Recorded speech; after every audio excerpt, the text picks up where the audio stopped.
morning. Good morning, morning. Welcome back to Good Morning Tobago. I am Candace Jackson and I am coming to you from the blood donor office at the 𝙭𝙤𝙤𝙤 General Hospital in Signal Hill, where we are going to be talking about Blood Donor Day, World Blood Donor Day, because of course today is World Blood Donor Day, and I mean it is always very, very important for us as members of society to do what we can to help those in need.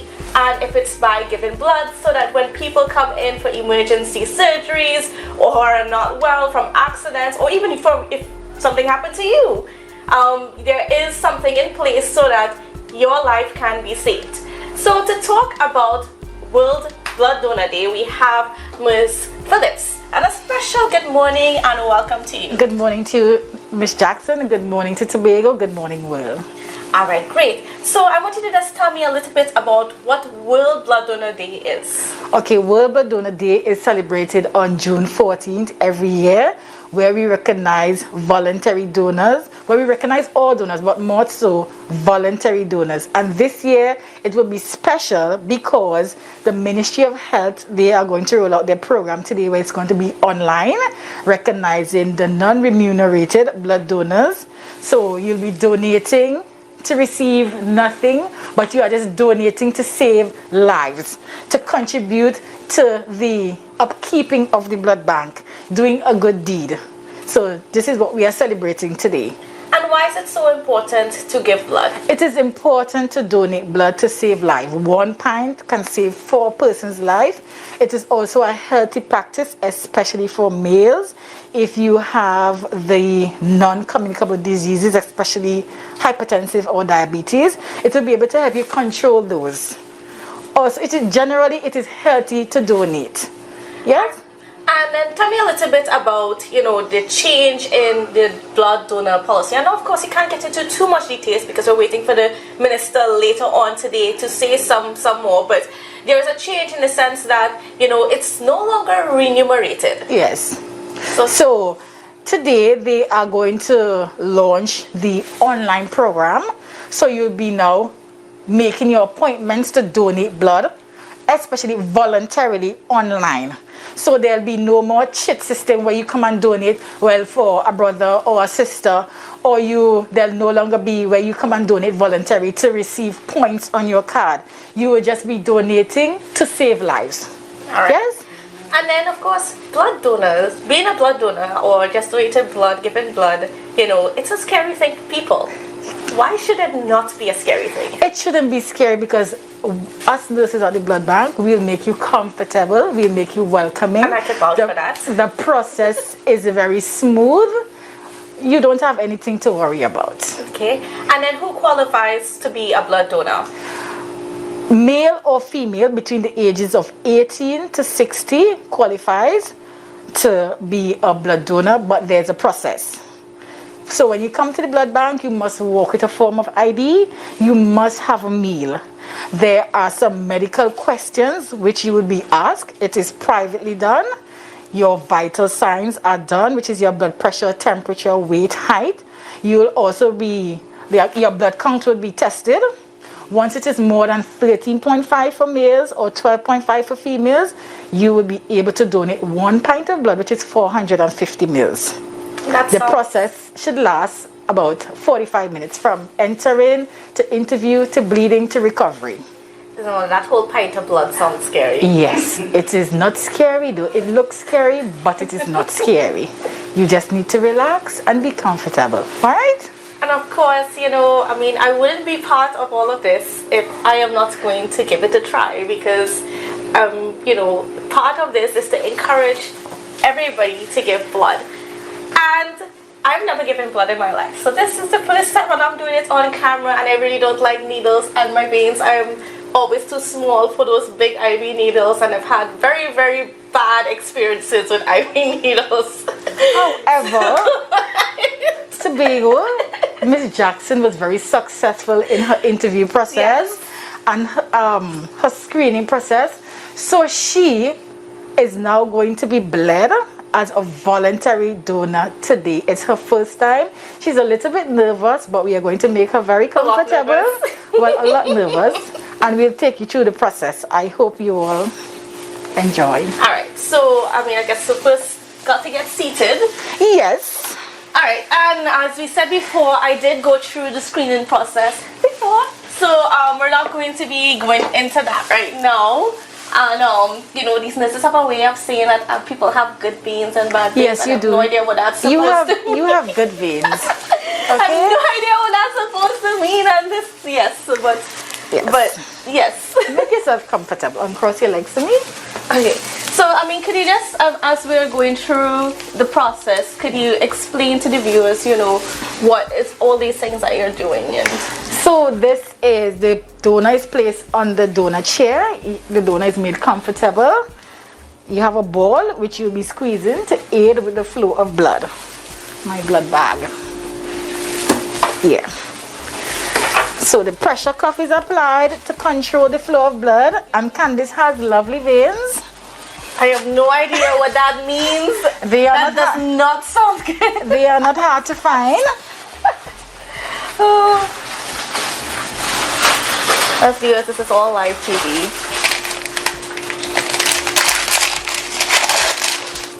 So she's getting out some instruments. I'm not. So these instruments are sterile, okay? Every donor has a sterile set of instruments and a sterile bag with a sterile needle.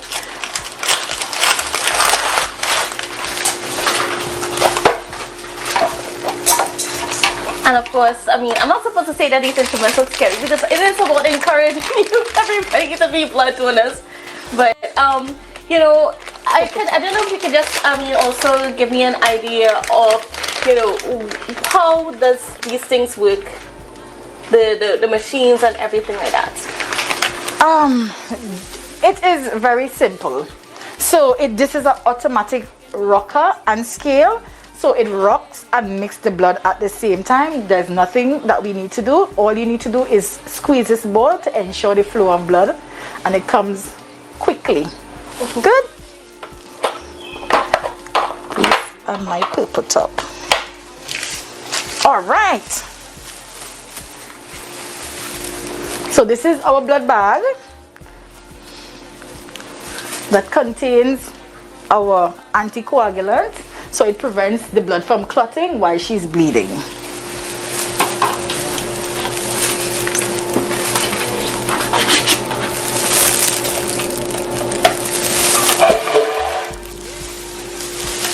All right, so now I'm going to apply some pressure to Candice's arm. This is to control the flow of blood and also to locate our lovely vein. She says lovely vein. Yes. All right, so I want you to squeeze to me, Candice. Squeeze, squeeze. Nice. So put your arm close over here. Good. Breathe. Nice.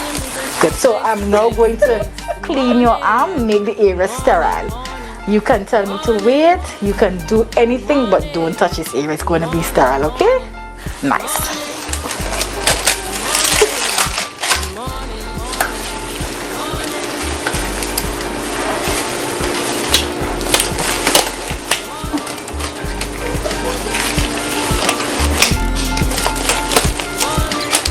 So yes, that's it. Just getting prepared. Of course, if you're just joining us, I'm about to give my blood for Blood Donor Day, because today is World Blood Donor Day. So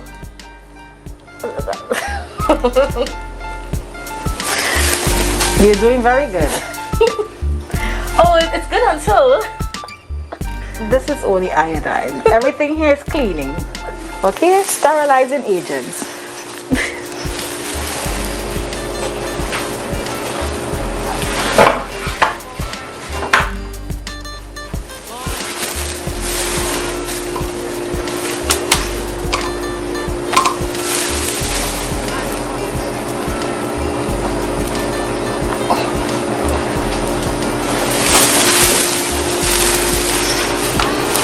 Miss Jackson, are you ready for the show? Okay. So you will feel a sharp stick. It would be quick. Okay. Once we see the blood flowing, we'll take this needle to your arm. All right. Okay. Tell me when you're ready. Sure. Okay. All right, what I want you to do for me is squeeze and hold this ball. All right? Keep your arm. Keep your. Nice. Ready? Sure. Okay, squeeze and hold. Don't move your arm. Ow. Nice. Well done. Relax. Relax. Let go. Let go. Jackson. Jackson. It's done. Very good. So what I want you to do for me now, look at me. Squeeze. 1, 2. Every 10 seconds. No, 2. So you're counting 1 to 10 and 2 squeeze. Okay? Until we are finished. Nice. That wasn't bad at all. Nice. So in between squeeze, you could just relax. Relax. Relax. So 2 squeeze, 1, 2, and then relax. Relax. Nice. You're doing very good. The paper shaking, look. You're bleeding very good, Miss Jackson. Are you feeling pain? Yeah. Where? At the side? Just right there. Yes. It will stop eventually. So during the process, if you're feeling lightheaded, you feel like you want to vomit, you're feeling nauseous, please let me know. But you shouldn't. You're doing very good. And how long does this take? Well, you're bleeding quickly, so this should take between 5 to 7 minutes. Okay. And then you'll be through. However, you aren't able to come off the chair right away. I need to monitor you for about 10 minutes to ensure that you're okay. And then you'll have a drink after. You must have a drink. Okay. Alright? Nice. Alright, folks. Well, I think we can leave it here for now. So, back to you in studio. The point where I want to help Candice out. That was Candice Jackson coming to you live there from the blood bank. Wow. Candice, well done. Candice, well done. Ria, are you up next? Sorry, Julian asked the question if I'm up next, and no, I am unable to donate at this point for the last 17 years or so because I was diagnosed back in 2005 with breast cancer. As a result of that, I'm no longer able to donate. But before that, my husband and I were avid donors, blood donors. My husband is still a donor and gives as often as needed. So I encourage persons out there, if you can, do. If you can, do donate blood. Do, please. How do you know? Some have that fear, that uneasiness. I saw it. Even I admire Candice. As much as she's uneasy, still willing to go that extra mile. But some are uneasy and fearful, and they're not even gonna try. It's not easy at all. But you are so correct in terms of for those who can. Yeah. It's really so important. So we can somewhat move away from the position where we only begin to stress the importance of it by the time we're in a crisis state and we have someone that is in need. Yeah. But I'll tell you, the fear of needles is very real. Mind you, being a blood donor does not mean that you do not have a fear for needles or will not have a fear of needles.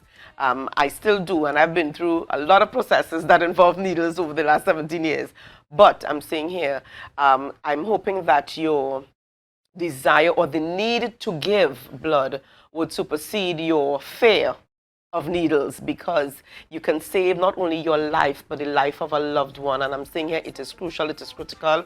And encourage your young people, but the lives our young people are living these days, everybody's smoking, drinking, not eating properly, not resting. It will compromise the quality of your blood, believe it or not. All right, so it's not just about looking good on the outside, but what's happening inside of your body as well. So All right, and I think the words of our viewers is most appropriate. Blood donor demo, way to go. And this Action Jackson, yes, we saw action in a different light, but continuing to commend Candice on those very engaging on the outside. All right, and we are going to connect with Candice out there. Candice is still on the outside with us. All is well, folks, all is well. Candice? And they did give her last time.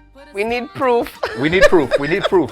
before viewers start to worry what is happening with 𝘗𝙤𝙤𝙤𝙤𝙤𝙤. Candice, you can just show us signs with the other hand if you need to. You don't have to speak too much. Just show us signs. All right. So we're getting a wave there. That's a good indication. That's right. All right. So folks, Candice is okay. Candice is okay. Candice, give us a quick idea of, yes, how was the experience? Because our viewers want to know, how was the experience? Well, the experience was less scary than, you know, it seems, because I honestly have a fear of needles and blood and that kind of thing. So yes, I'm usually up for everything, but this took some doing. But the process was actually a lot easier than it appears. It sounds scary, but it's not really that scary. And the nurses here are very, very wonderful. Nurse Phillips, say hi to the viewers. Hi. Right. This is Candice after her successful donation. So she's now recovering. And of course with our complimentary drink. I'm recovering. Yes. Yeah, so it wasn't so bad. It wasn't as bad as it seems. Of course, the thing is the needle going in. Of course, that hurts a little bit, but it will hurt because it's something going into your body. But it's fine. And then the nurses are all here. They're very, very wonderful, very, very joyful, and I don't know, jovial and stuff like that. So I mean, you have nothing to fear. So they would all take very good care of you, make sure that you're all right, because of course, you know, they don't want anything bad to happen to you. So, but I mean, as part of, you know, the blood donor thing is knowing what you have to do afterwards. Yes. And so, Ms. Phillips, you could just share with us a little bit about what is expected of you after the donation. Yeah. So once the donation is completed, the donors are advised to not engage in any physical strenuous activity, example, working out, playing football, basketball. You are not allowed to climb any heights or fly in a plane today, example, especially if you're a crew member or if you just want to travel to Trinidad, you are not allowed to do that. For the next hour to 4 hours, you are encouraged to drink a lot of liquids. Juice, tea, water, no alcohol for the next 24 hours. Have your meals like normal. However, after leaving the blood bank, if you feel a bit lightheaded or dizzy, which you are not supposed to, you would be encouraged to sit on a flat surface, bring your head far forward between your legs and relax, take deep breaths until you feel comfortable. But that's it for the donation, and we hope to see you all coming to donate at the Scarborough General Hospital Blood Bank. We are now opening from 7:30 to 5, taking the first donor at 7:30 and the last donor at 4:30. So we look forward to seeing you. Please come and donate to save lives. New system launching today. It's an online system, so you can go online on the ministry's website, which they'll be launching at 10 a.m. today. So you are now encouraged to make an appointment. It will now be an appointment system. Walk-ins would be accommodated. However, we are encouraging you all to make an appointment online. So when the system is launched at 10 a.m. today, you can proceed in making your appointments to come and donate voluntarily. We thank you. All right, so folks, there you have it. Don't be afraid. Come on down to donate. Can you hear me? Yes, Ria. All right, very quickly here, a viewer on the live wants to know, can you donate blood if you have diabetes or hypertension? Can you relay this message to Nurse Phillips? Yes. So one of the viewers want to know if you can donate blood, whether or not you if you have diabetes or hypertension. Yes, you can donate blood if you are diabetic or hypertensive. However, there are some requirements that you need to meet. So when you come to the blood bank, you will have a medical interview, which will enable you to know if you could donate or not. So yes, you can come if you are diabetic or hypertensive. Some medications will not allow you to donate, but when you come in to have that medical interview, you'll know if you can or not. All right, thank you so much. And Ria, I would have to help out Candice again by saying, good to see the blood bank and Nurse Phillips. This has transitioned just for today from Candice Action Jackson to Candice Rest and Recuperate Jackson. Just for today, folks. All right. And them not tough like this, rough like this, and them not nice like this. Some can't check it when you talk true, say.